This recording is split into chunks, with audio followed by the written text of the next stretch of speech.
This presentation was made from Chapter 5 of the book titled Path to Create Social Welfare in Nigeria, published by Abraham Bola Lawal in 2018.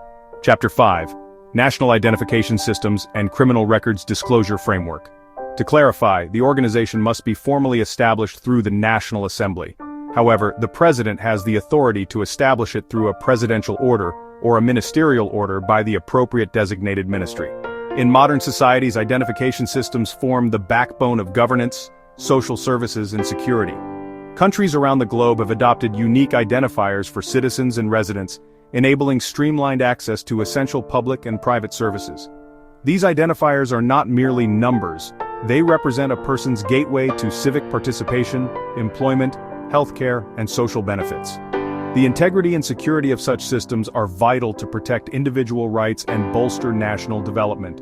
As nations modernize, the integration of criminal records within identification frameworks becomes increasingly important. Linking criminal records transparently and fairly to identification numbers helps to ensure public trust and safety, particularly in sectors where vulnerability is high and the stakes are significant. The process must prioritize accuracy, privacy, and fairness, ensuring that individuals are neither unjustly excluded nor their data misused.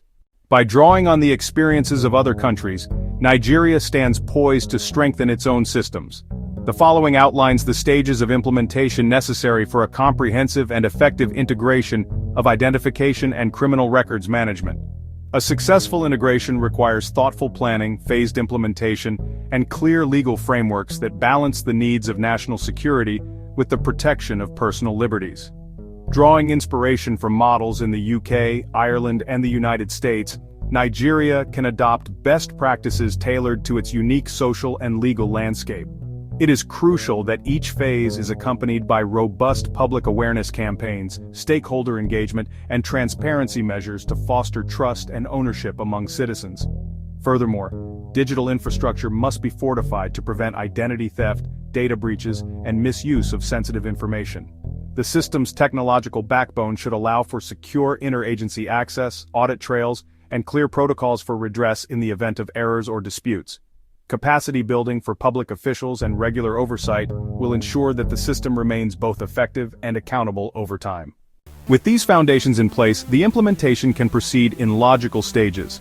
Stage 1. The first phase involves establishing a centralized, secure database that links every citizen's unique national identifier with essential personal and demographic information. This foundational step requires careful coordination among government agencies, the development of data sharing protocols, and implementation of robust privacy safeguards. Biometric data, such as fingerprints or facial recognition, can further enhance the accuracy and reliability of identification. Public outreach is essential in this stage, ensuring that citizens understand the system's purpose, benefits, and mechanisms for protecting their rights. Data migration from legacy systems, verification of existing records, and the enrollment of individuals without current identification must proceed in a transparent, inclusive manner. Special attention should be paid to vulnerable and marginalized groups who may lack formal documentation. Ensuring universal access and equitable treatment during enrollment will lay the groundwork for public trust and the successful integration of criminal records in later stages. Stage 2 not only establishes the technical and legal groundwork but also paves the way for operational integration. Once a central database has been built and the initial enrollment phase is complete, ongoing data validation and interagency cooperation become essential. This enables real-time updating of records and seamless sharing of relevant information, while ensuring that privacy and consent mechanisms remain robust and transparent. Regular audits, feedback loops, and the adoption of international standards for data management will further reinforce system integrity. At this juncture, Nigeria should begin developing detailed policies that govern how criminal records are linked, accessed, and disclosed. Collaboration between justice, security, and civil service agencies is key, as is consultation with civil society and private sector stakeholders. These efforts will lay the foundation for Stage 2, where the identification of individuals with criminal records and the responsible disclosure of such information become central to public safety and employment practices. Stage 3. With the foundational database established and protocols in place, the next stage involves operationalizing the integration of criminal records within the identification framework. This phase centers on the mechanisms for capturing, cross-referencing, and updating candidate information as individuals interact with public and private institutions. At this point, every applicant's details are systematically processed and verified against the central repository, leveraging existing data and new submissions to ensure accuracy and consistency. The system not only supports comprehensive background checks, but also allows for periodic updates, facilitating ongoing risk assessments and maintaining current information for all stakeholders. Benefits.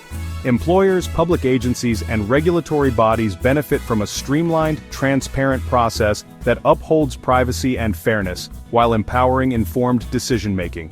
Disclosure protocols are designed to ensure that criminal records are accessed only at the appropriate juncture in recruitment or licensing processes, preventing discrimination and upholding the principles of rehabilitation and second chances.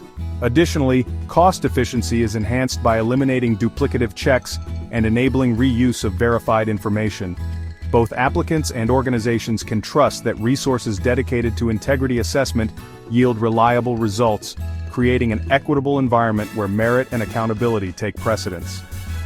By embedding these practices in law and policy, Nigeria can ensure that sensitive roles are filled by individuals whose backgrounds have been thoroughly and fairly assessed, safeguarding public institutions and private enterprises alike, and reinforcing societal norms of trust and integrity.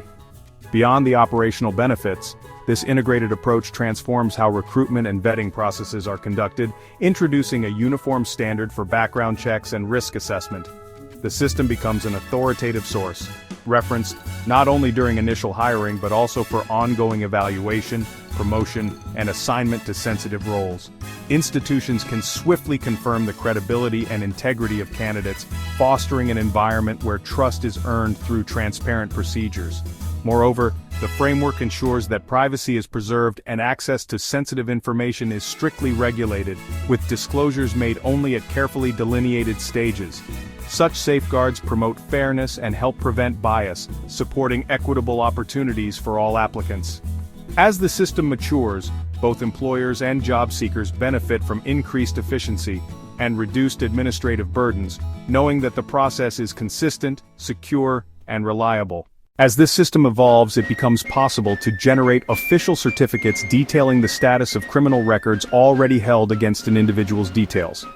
The automated process provides clarity and consistency, ensuring that every record, whether present or absent, is transparently reported to relevant parties. The result of the check will indicate on the certificate all criminal, and this process culminates in the issuance of official documentation, providing organizations with a clear snapshot of each applicant's criminal record status. Certificates generated by the system serve as definitive evidence. If an individual has any criminal records associated with their details, these will be listed transparently.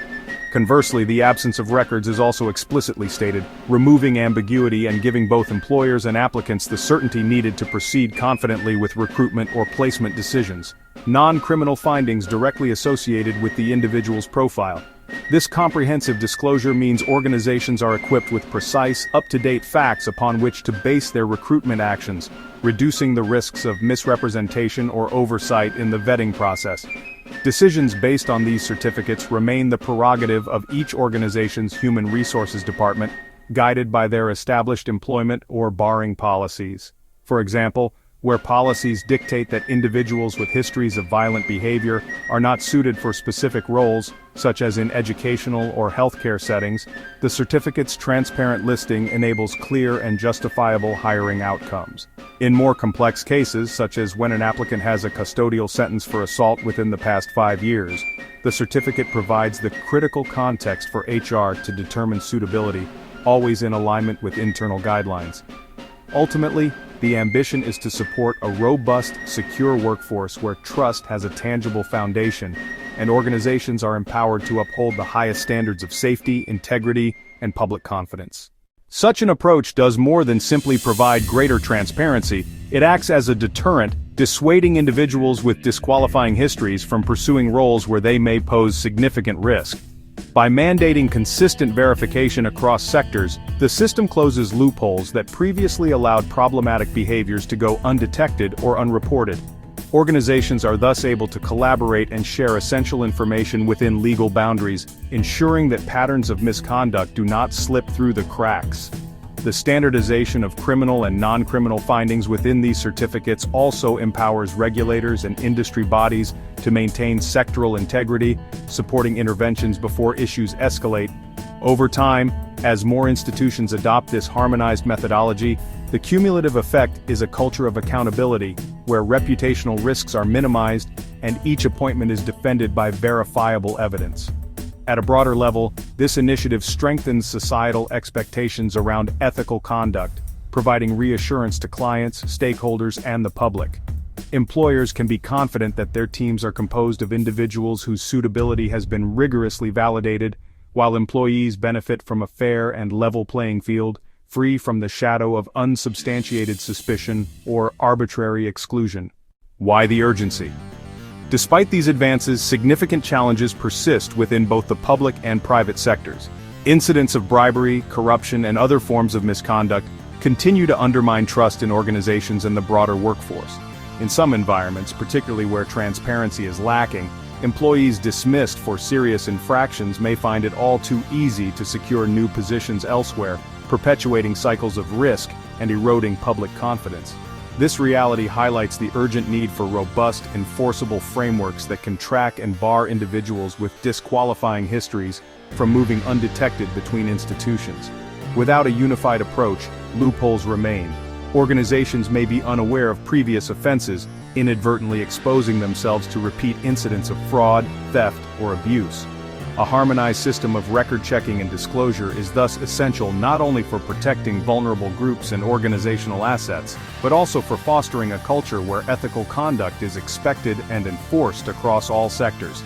Nonetheless, even the most comprehensive vetting processes can be undermined if information fails to flow seamlessly between organizations. Gaps in reporting, or the inability of institutions to access prior employment histories and misconduct records, often leave subsequent employers vulnerable. When an individual dismissed for serious wrongdoing is able to secure equivalent employment elsewhere, the very foundation of trust and safety is compromised. This underscores the importance of not only collecting robust data, but also ensuring its accessibility and portability across the employment landscape. Effective safeguarding, therefore, depends on more than just the existence of a certificate or record. It relies on the infrastructure to communicate and recognize historical patterns of behavior. Cross-sector sharing of pertinent findings, balanced with strict adherence to privacy and fairness, fortifies organizational defenses against repeat offenders. Furthermore, the development of centralized barring mechanisms, where appropriate, allows for timely intervention before a problematic individual can inflict similar harm in a new environment.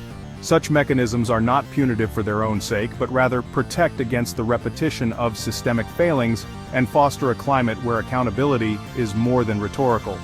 Through shared vigilance and the unification of vetting standards, employers are better equipped to fulfill their duty of care, not only to their organizations but also to those they serve. Why do we do this? By closing these information gaps, institutions not only protect themselves but also create a ripple effect of safety and reliability that extends well beyond their own walls. The emergence of such systems is a direct response to the vulnerabilities exposed by fragmented vetting, where oversight can have grave consequences for individuals and the integrity of essential services. With a coordinated infrastructure in place, society as a whole can move with greater certainty that those entrusted with positions of consequence have been thoroughly and fairly assessed. This transformation does not operate in isolation. It underpins a range of benefits that touch every stakeholder, from the public sector to private enterprise, and from local communities to the international arena. In practical terms, these integrated approaches to vetting and information sharing yield tangible benefits for organizations, communities, and society at large.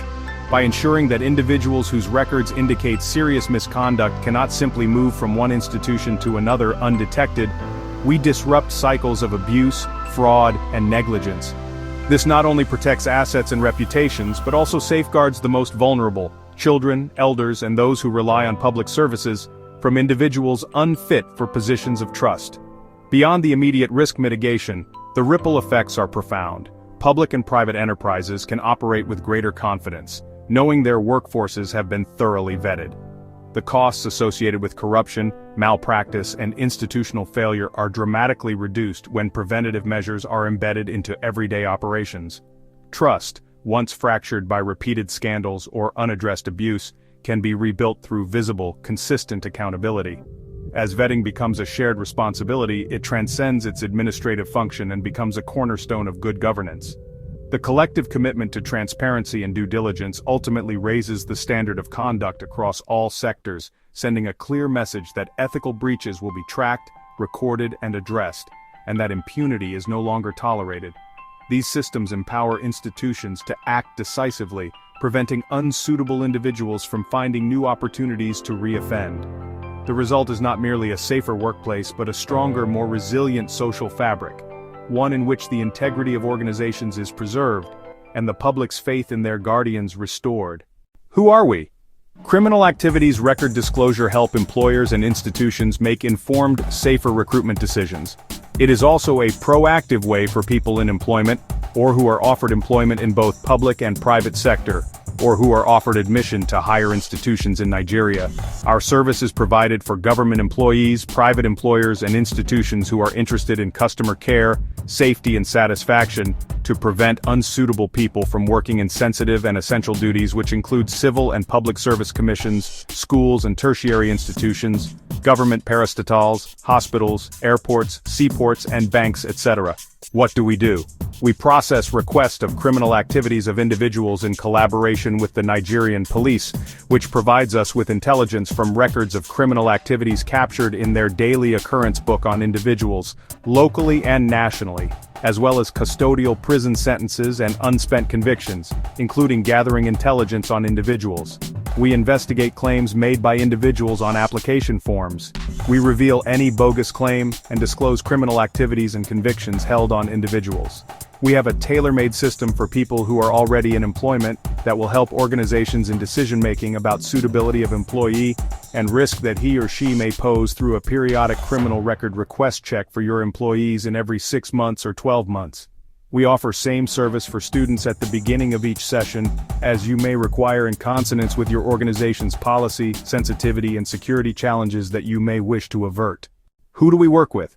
Public and private sectors, including Nigeria Electoral Commission, Ministry of Education, Ministry of Health, local government councils, Customs and Excise, Nigeria Ports Authority, Nigeria Immigration Service, Civil Defense, Federal Road Safety Corps, Nigeria Police, Nigeria Judiciary, Nigeria legislators, Nigerian universities, polytechnics, colleges of education, nursing schools and teacher training colleges, and private companies.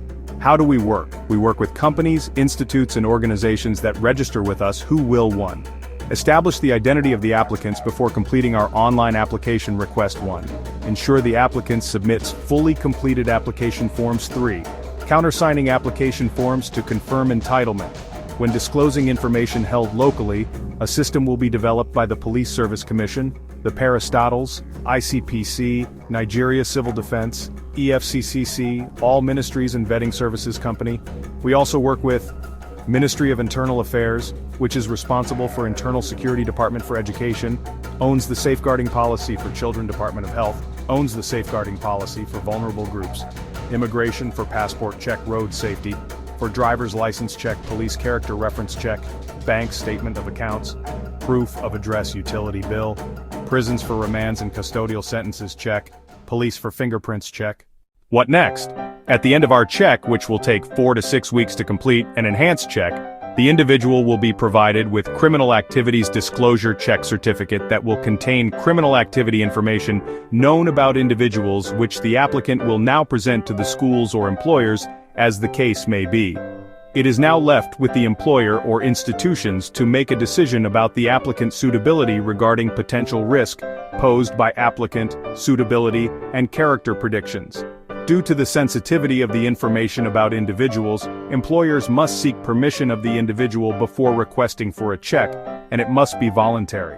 However, there are some jobs and educational qualifications that are mandatory to undergo criminal activities disclosure check before start and periodically on the job because of the nature of their work and vulnerability of the people they will be working with, e.g. people in security operations, educational sector, teachers and lecturers, health service workers such as nurses and doctors, civil servants, government appointees, bankers, accountants, administrators, and public representatives. Appeal. An applicant may contact us after receiving card check certificate if the applicant feels that criminal activities information disclosed is not accurate. Who pays for the service? The applicant will pay for the service. How much? 50,000 naira per application to be paid to the bank through debit card by the applicant. Documents required by applicants. Photo ID, national identification number. You must provide any two of the following during check 1. International passport 2. Driver's license 3. National identity card 4. Voter's card 1. Proof of address. You must provide two of the following which will also be confirmed by our field agents. A. Bank statement that shows your current address and name as it is. M. Your photo ID provided. B. Electricity bills that correspond with the address provided. C. Landlord rent agreement, or if you live in your own house, provide evidence of house ownership, e.g. land rent payment bill from the local government. Bank debit card for online payment. As vetting becomes a shared responsibility, it transcends its administrative function and becomes a cornerstone of good governance. The collective commitment to transparency and due diligence ultimately raises the standard of conduct across all sectors, sending a clear message that ethical breaches will be tracked, recorded, and addressed, and that impunity is no longer tolerated.